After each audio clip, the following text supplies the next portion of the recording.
time, man. Do you realize when he said he was going to get to a score, how long he edged us to get to that?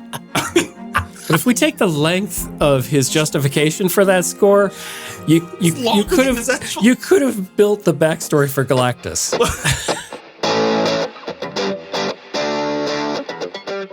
Hey, it's the Untitled Film Project Podcast. Thanks for joining us. When you go see the movie, come talk about it with us.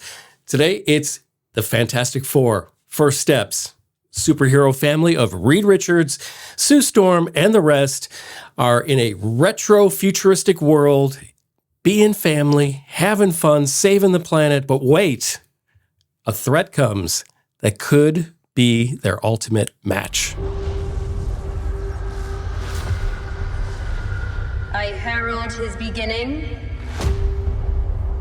I herald your end. I herald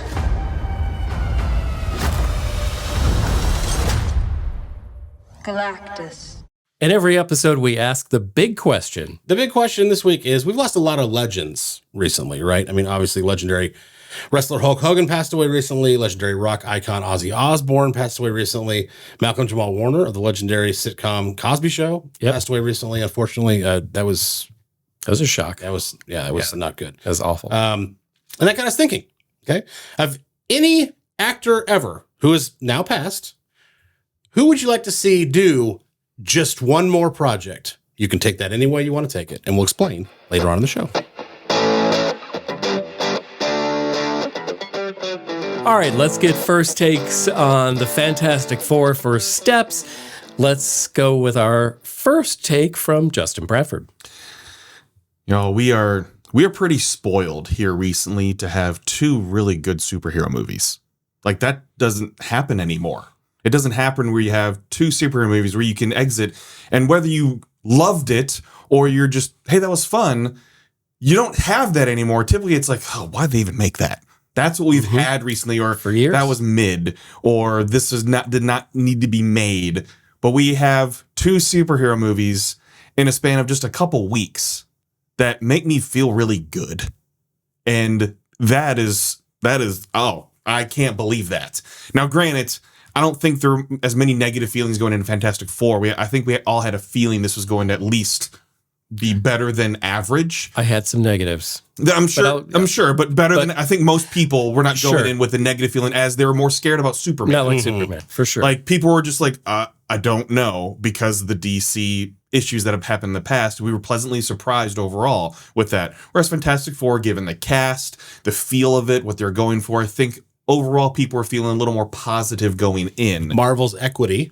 Yes. And even if you take out the post-Endgame, right, like where it's kind of like been good sporadically, they still have so much equity of like, this could be a great product. Right. And people are going to give it a chance at least. And equity of good actors too. Also that. Of course. Yeah. So for me, I felt like this was a great way to introduce Fantastic Four into the MCU. And especially because, again, like what we've had with Superman and so many things, you don't have to give a lot of origin story. We know now they cover that in terms of a news broadcast, which is a great way to do quick highlights. They got right to the point of like, here's where they are, here's the backstory, things like that. Because they can show us while explaining. And that's the difference. Which is great because you get it all done in a very small tidbit, which is perfect. Just to set it up for people that aren't familiar and dive right into the story. But the big thing that stood out to me was the aesthetic. I loved this futuristic but postmodern feel to it. It's Disney's Tomorrowland. Yeah. It was like the future we were promised in the 50s. Flying cars, things like that. But you still have things looking like they're from the 50s, but they're techie. And I love that feel so much. And you think that these types of characters and their superpowers, it's so easy, again, just like in Superman, to be cheesy. So you have to give them an aesthetic to introduce them so you don't feel as cheesy. And that's what the past Fantastic Four movies have suffered from so much, is it is really hard to get these characters right, even though they're well known. X-Men and Fantastic Four are Marvel when you think about the history of them, right? So I like the aesthetic. It helped so much with this. Plus Michael Jakino's score, I felt was incredible and memorable to me. Just so well done. It felt rushed in some parts. It's only an hour 55, but overall, heart, hope, togetherness, family. I thought it was just a really solid way, and really, really enjoyed Vanessa Kirby's Sue Storm. We're not used to hearing her with an American accent in her roles, but I thought she was the heart of the movie. And I know we'll talk more about that later, but she was the heart of the film. She's who stood out in terms of performance to me. I'll piggyback off that because my initial take is the real champion of the film is the world building that they did, right? It's seamlessly managed to put together a sci-fi 1960s-esque style, but with technology, like Bradford said. It's the kind of world that I think Gen Zers think the 60s were, because they can't possibly imagine a life without internet or technology. They don't know what use rotary phones, what? And so I think if you had a Gen Zer write what they thought the 60s were, this would be it. Yeah. Carthon Ray TV tube boxes, but why wouldn't people have the internet? That kind of thing. So I really loved the world building. I think that was probably the best part of the movie. Truly, I'm going to give you the 20 seconds of snark of my experience going into this movie. The early 2000s, that Jessica Alba era Fantastic Four. I am still mad 20 some years later that I can't get that time back.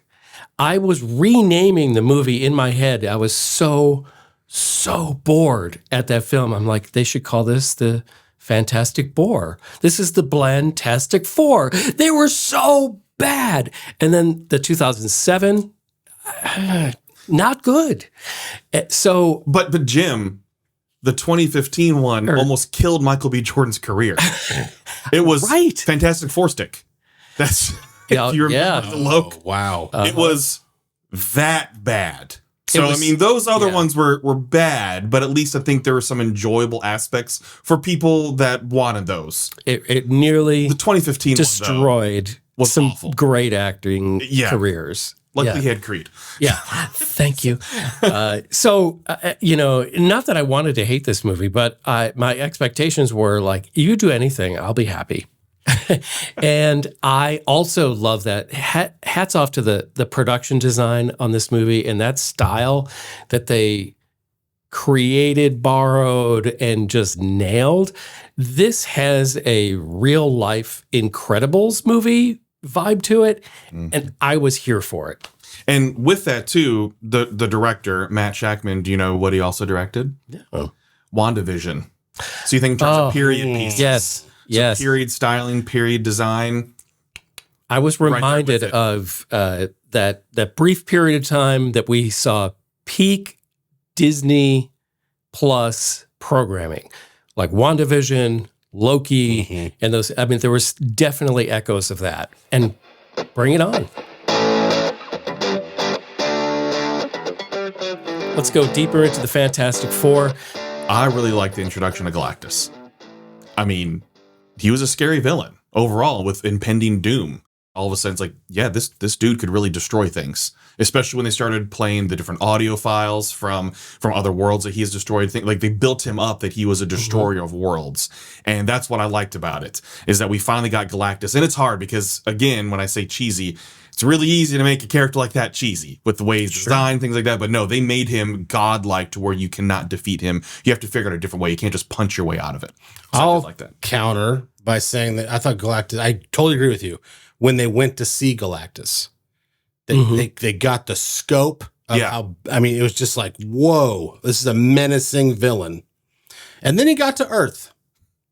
Outside of his ship. Oh. He was outside of his ship, so that's a protection thing. No, but I was like, he's tired. He seemed a little mortal. Now he's big as the Empire State Building. Whoop-de-doo. Like, still big.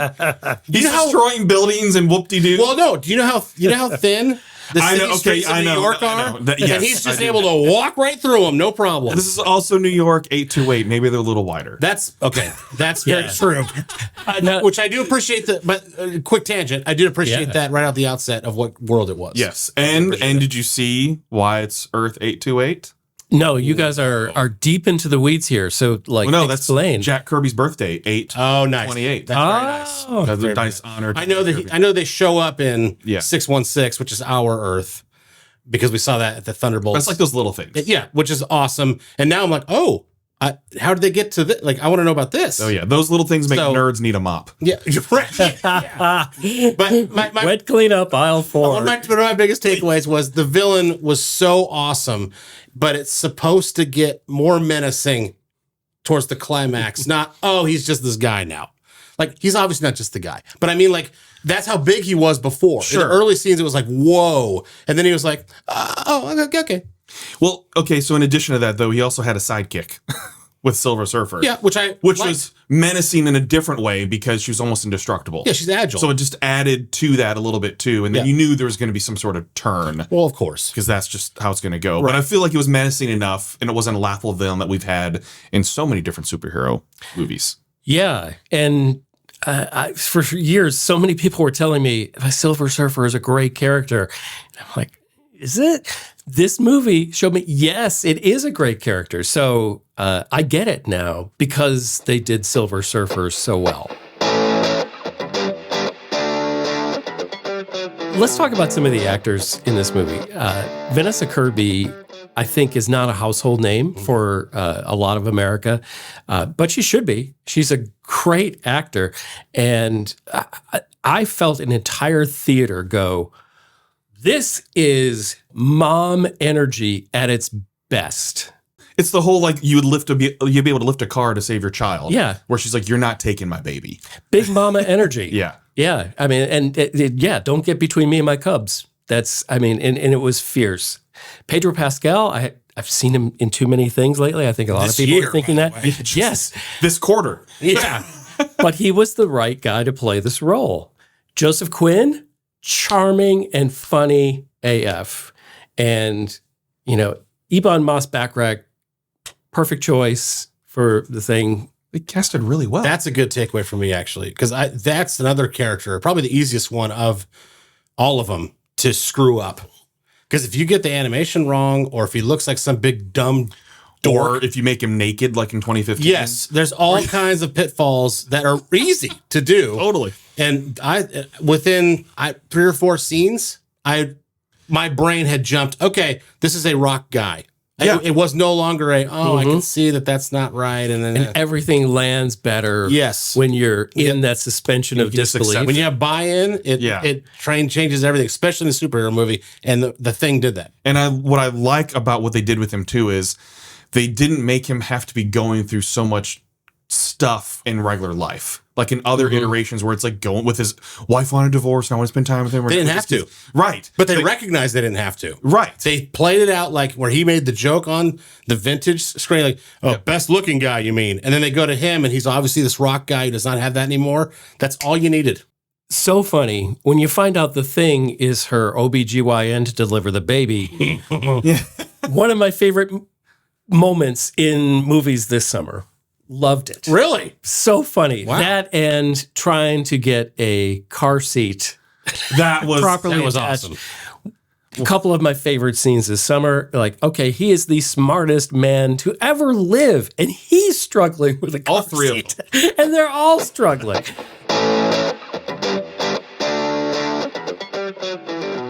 Something that I did enjoy as well, too, is that Johnny Storm was proven to be more of an intellectual. He was actually smart. He wasn't just some dumb jock brother that he's been portrayed as in other iterations of this, even though he has those personality aspects, that he actually is intelligent. That's why he was chosen as well to go to space. But he's on a Fantastic Four ranking, he's 4th of 4. Yes, but what I'm saying, but it doesn't mean he's dumb. In other iterations, that he's just a dumb jock. Mm-hmm. Yes, that's all he is. But bag of inches. Yes, and it's like, well, then why would he be chosen by the smartest man? Right. To go to space just because he's his brother-in-law? Brother, yeah. That's it. No, that's nepotism. They're able to prove that he does have value. Mm-hmm. There's a value to his intellect and what he has to offer. Even beforehand. The curiosity. He's able to translate a whole language. And that's what's so awesome about it. I loved seeing that because they gave that character more depth and just flame on. Mm-hmm. There's way more to him than just being Johnny Storm and being the one that women want to chase after and things like that. The depth of that character was so much needed in this universe to establish that he's worth more. He's willing to sacrifice himself for his nephew. I mean, there's so much depth to Johnny Storm. Even though he may be number 4, he had value and depth, and that was important for that character. I loved that he and especially the Thing are in catchphrase hell. Say the thing. Say the thing. That was funny. Say the thing. And to me, again, that seems so real. Of course they would be sick of the Thing. That's from the cartoon. Because that's how you rib each other. That's right. That's the people you love. That's how you razz them. So in terms of powerful moments and weight that's carried with these characters and how they're respected in the universes, just obviously one of the moments that stands out to me is when Sue Storm comes out with Franklin and stands in this crowd that is ready to steal the bait, like saying, you are being selfish. And basically gives them the speech that says, we are in this together. We are a family. Like those are that hope moments as well, too, that also can signify that people can come together when they have something that inspires them and that the right messaging can go such a long way. And for her to be able to take that's again where I say she's the heart of the movie. She's the leader. Her husband is the smart guy. She's the leader. Yes. She's the leader. She wears the C on her jersey. Yes. Yeah. By all overused, means. But she's the alpha. Yes. No question. Because she carries that weight that her speeches, I mean, look at what she does for their version of the United Nations, right? Mm-hmm. She's the one that speaks and can move mountains and everything too. But that's what I loved is has the connection with Mole Man. Exactly. She has that. Nobody else does. Exactly. Like you have a whole, and the thing is too, this involves a whole nother universe underground. Love me some Mole Man. But it continues to build on the universe here of what can happen when people come together, because look at when they're trying to make these jump points.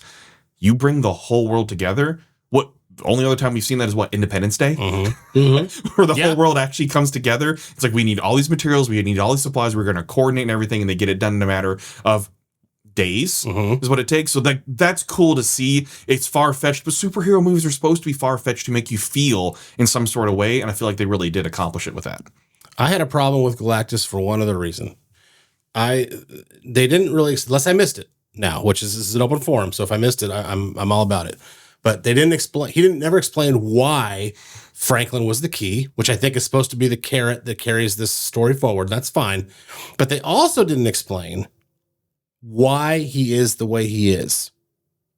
His motivation. Yeah, like okay, he eats planets. Okay, why? Well, it's to satisfy my hunger.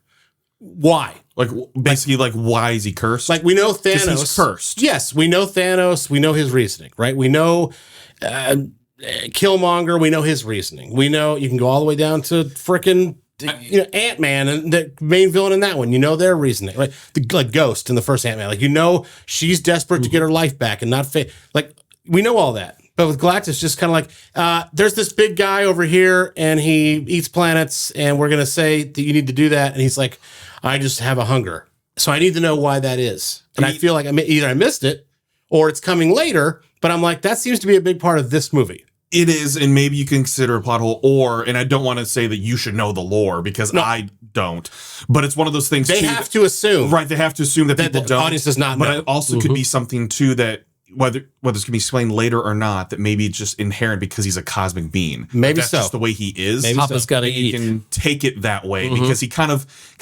iterates that a little bit. Basically, like this is what I'm cursed with, even though it's not a curse. Sure, just this is the way I am, and I need to pass that along to somebody else so he can be free. Yeah. Do you fault a lion for attacking a zebra and eating it?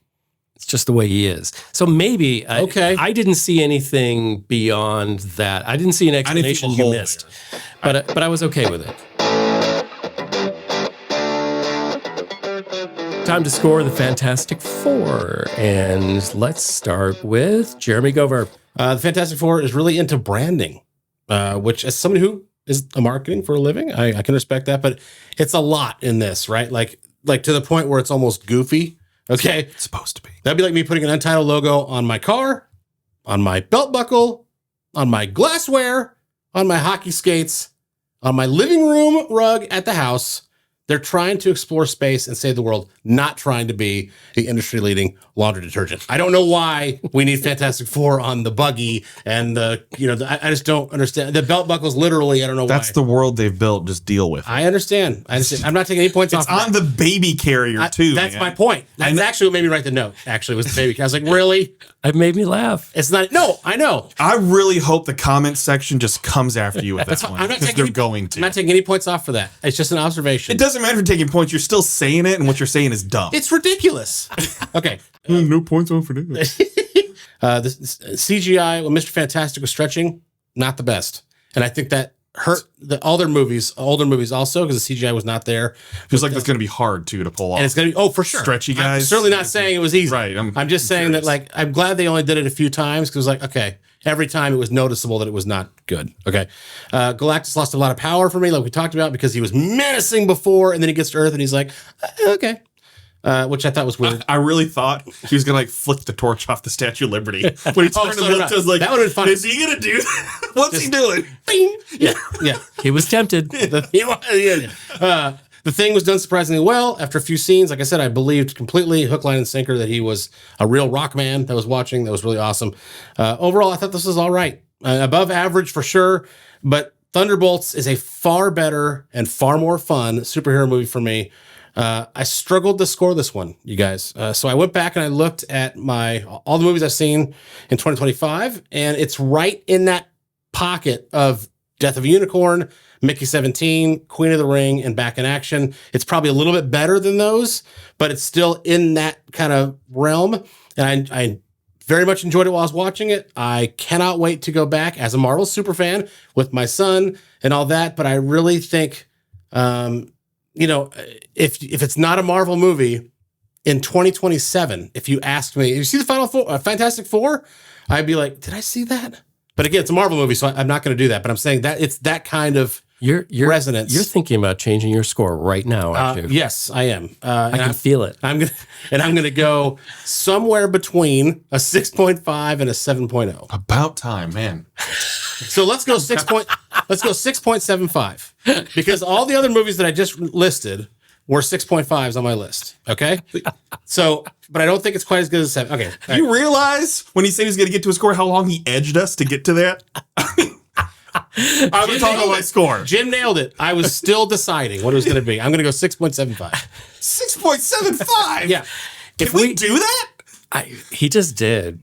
But if we take the length of his justification for that score, you could have built the backstory for Galactus. Look, I know I talk a lot, but I don't say I'm going to get to my score right now and then take 5 minutes to actually say it. Well, so I just do that beforehand. All right, I'm going to jump in here. It better be shorter after all this, by the way. No, Jimmy, it's a pass. No. I feel the internal pressure. I don't. I had zero loyalties before Superman. I had zero loyalties to this franchise. I just let them be. And I loved being in the world of the Fantastic Four. There's a lot of things. They somehow nailed exactly the right tone for me to buy in and not think it's cheesy, or when it's cheesy, acceptable cheesy. Thank you for going there. I just really want to live in that time space with that aesthetic. I want to be around the Fantastic Four as people, and they just make me want to like them. This is the first movie where I felt it was not a stretch to say, it's about family. This was a family, and I really enjoyed it. I think I enjoyed it this much more than Superman. I'm giving it an 8.0. All right. So I've said pretty much all I need to say. I'm going to reiterate it, though. The score is incredible. Michael Jakino. I feel like... Great. Obviously, he's the movie music person here. There's certain levels of movie music composers. And Jakino, I feel like, is still underappreciated because he's had so many bangers. For people who haven't, give us a few of his movies. Well, The Incredibles. That you love. Mission Impossible. But The Incredibles is elite. Yeah. Movie score, and that's all I should have to say, and all of a sudden be like, okay, yeah, I can see. My favorite Pixar film, so I'm not going to argue with you at all. But I feel like he's underappreciated, and it might be because he does so much. I mean, he does a lot. Scores a lot of movies, TV, video games. He scores a lot of it. He is a busy fella. But he doesn't get the recognition that he deserves. I really don't think he does, and it's because there's so many really good ones out there now. I mean, there's so many good movie music composers, and I think it's a weird thing that we're going through a time right now where people are appreciating movie music more than they have in the past. I mean, you have Hans Zimmer that continues to tour. Ludwig Göransson. He tours. Ludwig Göransson. I mean, there's some bangers of composers out there, so I love it. And for me to say that too, it is very memorable. But it's also because in the trailers, music has been a core piece of the advertising for this movie, and that's not always the case with these types of movies. So they've been able to put the music in there to make it memorable. That's marketing. That is total marketing too. You hear the whole Fantastic Four. I've sung that like hook. It's 17 times this leading in theater. It's in there. It's in as part of the branding. You know, just like the baby carriers and the carpets. And if that song could have the 4 logo on it, it absolutely would. So we're gonna have a Fantastic Four button, just like the Staples Easy button. Yes. And Call them.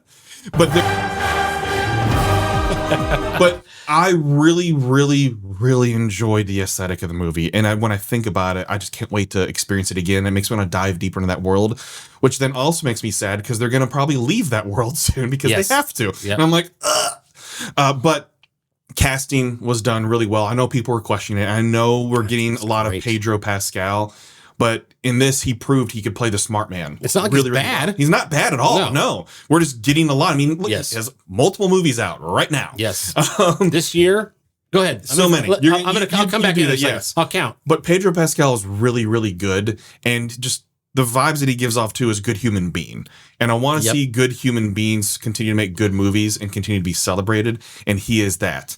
And then you get to see people elevated like Vanessa Kirby, who has done so many different things. But once you enter into the superhero fandom, it puts you on a different level of awareness of who you are. So overall, what I did like too with the story is that they didn't have to showcase their superpowers a lot for me to enjoy it, where some people want to see power. Spider-Man, I think people want to see see him go a lot. They didn't have to do that. They actually wrote a pretty good script and they had good dialogue, like you mentioned, Jim, with the back and forth and the chemistry on screen that we didn't have to see, thankfully, too much of the flexibility and the stretching of Reed Richards. They kept it limited. Which is good, because the thing is, his brain is his power too. Stretching is just an added bonus, but it's the brain. That's his power. The stretchy thing is a bonus. Exactly. It's an add-on. So I felt like there was a good thing that they didn't overuse the superpowers. That helped the story because it means they weren't leaning on the superpowers to make the movie. They relied on the characters and their chemistry and building the world and building these characters to fully introduce them. This is one of the better introductions of characters without having to do an origin story. I loved it. I felt in the movie, and that's what I want with these. Right now, I'm in this mode where I want to feel. Superman made me feel. This made me feel. And so for that, I'm with Jim. I give it an 8.0. All right. Just to circle back here. In 2025, main theater releases. Freaky Tales, which is the co-star in that. Eddington, co-star in that. Materialists, co-star in that. Fantastic Four, First Steps, co-star in that. Yikes. It's only July. I feel like there should be more on this list, but those are the 4 that he's been in. Echoes in of a The Last theater of Us this year. Yep. There's and everywhere you go to stream, not even in movies out this year, he's everywhere. Yeah. And if you want to throw in Gladiator 2 from the late last year, he's in that too. Yeah. We ask a big question on every Untitled Film Project podcast. Go over. What's this week's? This week's, we lost a lot of legends, you guys, right? Hulk Hogan, Ozzy Osbourne, Malcolm Jamal Warner. I mean, we all like in the last few days, right? So it just got us thinking, like, if there was an actor from any time who's gone, who's passed on, that we would love to see just one more project out of, who would it be? So I'll toss it over to Jim. Who would you like to see one more project out of? And project, by the way, could mean a movie or a show. It's just an actor, whatever that means to you. And you see whether it be they unearthed, hey, we found this long lost project that they shot, or no, I would like to see them in a part of this franchise, whatever it is. This is so funny that it just popped into my head. This is not the most important actor. This is not the greatest actor. None of those characters, but it's somebody that I deeply miss, and it's Phil Hartman. Oh, that's a great one. If I could have one more project with that silly yet deadpan satire that he brought to characters, and he did it, in The Simpsons as a voice actor. He did it on SNL and News Radio, all these different things where he was just terrific. I would love to see him play, somebody in the boardroom in the Barbie movie. I would love to see a Lego movie made with him. President Business, that kind of that. He's picking a lot of Will Ferrell roles, by the way. Come back to this plane and take some of Will Ferrell's gigs. And that's what I want, Phil. Just take one of Will Ferrell's away. All right. That's a great answer. Bradford? I'm going with Chadwick Boseman. That still hurts. I know. It does. I know. Wow. It's been almost 5 years. That's now. Wow. I know. It doesn't feel like that. No. But it's been 5 years since we lost him, and he put out some, and not just the Black Panther stuff. No. But he's had some other great roles, and he's proven that he was an incredible actor. Mm-hmm. And knowing all the different projects that he probably could have been a part of, we could have seen him in. I mean, who knows what role he could have played in Sinners, potentially. Yeah. I mean, you think of movies like that, right? Yeah. So just definitely miss him, and seeing as although the way he was dedicated to his work and his craft as well too, and making sure that people around him worked with him quite well. So just definitely miss him on screen. Would have loved to see another project with Chadwick Boseman. Great choice. Now for something completely different. Thanks for that. John Candy is my answer, because he didn't end his career well. Wagons East, not the best movie, but I think of his star power, let's call it, throughout the 80s, definitely, and in the early 90s, before things went bad, obviously. And we lost him. I think when we watch Spaceballs 2, which is coming out, he is going to be a glaring omission. Now, they may get somebody, like Artie Lang or somebody to fill in that, but it's just, we're going to miss him a lot. And so I'm just getting ahead of it by saying I would love to see John Candy, a good quality, and it doesn't be great cinema, but just a good quality old-fashioned comedy, for example, with John Candy in it. I'd love to see them just dust off something at Universal or something and be like, oh my God, we just found this John Candy project that we thought was lost, and I'd love to see it. He had that unique comedic warmth. Yes. That is a combination you don't get a lot. That's right. You can get a lot of comedic snark, comedic dark, but comedic warmth is not something you can just make happen. You either have it or you don't. And Correct. John Candy had it. He really did. So my answer is John Candy, mainly for Spaceballs 2, but again, I would just take anything at this point that's not Wagons East. So what you, our audience members, are good friends. Let's hold hands. Who would you want in a film role that has passed away? Are we doing a seance? No. Yeah, we're bringing James Dean back. We're doing like a church campfire thing. That's a seance, Jim. That's not you don't understand church. Okay. Tell us in the comments on YouTube. And if you're listening to the podcast, hit us up on social media. You can get me. You can find me. It's Jim Chandler now. It's go overtime. Justin B. Bradford, sure. Yeah, there's no it's in my profile name or no. Thank you for listening to the Untitled Film Project Podcast. To support the show, please rate, review, follow, and subscribe. Original music by Jeremy Schwartz. Special thanks to the Music City Film Critics Association. Editing and post-production by Jeremy K. Gover. Voiceover by Chad Bennett.